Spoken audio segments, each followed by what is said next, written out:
When we think of hospitals, we think of them as these safe havens, right? Places for healing, for new beginnings. But what if I told you that inside some of these very places, a hidden war is being fought? Today, we're diving into a serious conflict happening inside the hospitals of Karachi, one that's putting not just the healers, but also the people they're trying to save in real danger. It's a really tough question to think about. What happens when the people who save lives start to fear for their own? I mean, just imagine being a doctor, a nurse, putting on your scrubs every day. But instead of just focusing on your patients, you're carrying this constant, nagging fear. Well, for way too many healthcare workers, this isn't just some thought experiment. It is their everyday reality. And this crisis, it's hitting hardest in some of the most delicate parts of any hospital, the maternal and child health departments. Yep, the very wards where mothers and their newborn babies are at their most vulnerable. It's in these places, which should be filled with hope, that an absolutely shocking amount of violence is taking place. So how do we even know how bad this problem is? Well, that's where this incredible, groundbreaking investigation comes in. It's finally shining a much-needed spotlight on what's really going on for these frontline workers. The study is called, and it's a bit of a mouthful, but it's important, Impact of Violence Against Healthcare Providers on Maternal and Child Health Service Delivery in Karachi. This isn't just another report. It's one of the very first studies to give us the cold, hard data on just how serious this trend is in the region. And this crucial piece of research has found a home in the new Journal of Women and Child Health. You can call it JoWaCH for short. This is a journal that was literally created to be a platform for exactly this kind of vital, first-of-its-kind work that we so desperately need to see. So, how did they do it? Well, the researchers were incredibly thorough. They did what's called a cross-sectional study. Think of it like taking a detailed snapshot in time. They surveyed 414 healthcare providers across 14 different hospitals in Karachi, and they specifically zoomed in on those high-risk departments, pediatrics and gynecology, to really understand the violence, who was causing it, and what the fallout was. Okay, now we get to the findings, and honestly, what they uncovered is just staggering. The numbers you're about to see paint a really grim picture of what these professionals are facing day in and day out. Get ready for this one. 87.9%. Let that sink in. We're talking about nearly 9 out of every 10 healthcare workers in these critical departments who have been a victim of violence on the job.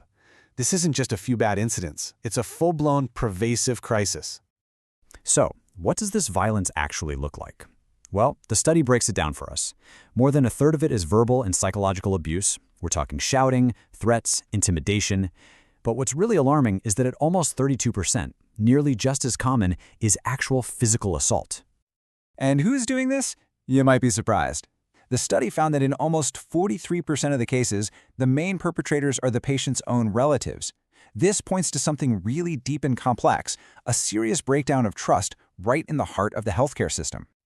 Now, this kind of violence, it doesn't just happen and then it's over. No, it creates this dangerous ripple effect. The consequences spread out way beyond that one moment, and they end up hurting the very patients these providers are there to help. The first ripple? The massive psychological toll. Almost 70%, that's 7 in 10 of the providers who went through this, reported feeling symptoms of PTSD. They're dealing with burnout, with anxiety, with some really deep emotional distress. They're being traumatized. And of course, that trauma creates the next, bigger ripple.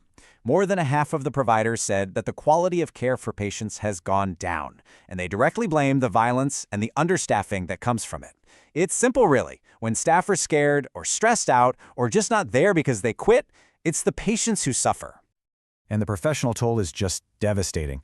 Of those who faced violence, almost 88% missed work because of it. Over half thought about quitting, and a shocking 90% ended up actually leaving their jobs.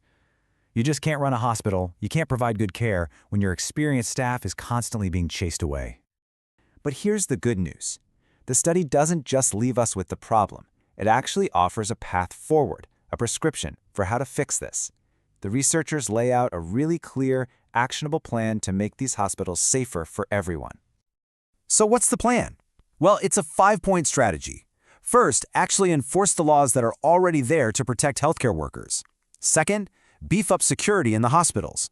Third, train staff on how to de-escalate tense situations. Fourth, and this is a big one, engage the community to build a culture of respect.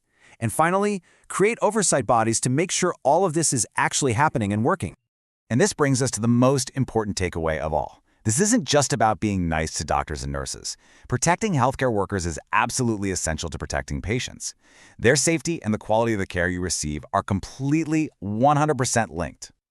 Look, what we've talked about here has really just scratched the surface. To get the full picture, to really understand the depth of this issue, I seriously recommend you read the full study for yourself. Again, it's called Impact of Violence Against Healthcare Providers, and you can find it in the Journal of Women and Child Health. So we'll end on this thought. The healthcare system is bleeding out its most precious resource, its people. And this research out of Karachi, it's a huge wake-up call, not just for Pakistan, but for healthcare systems all over the world. It makes us ask a really fundamental question.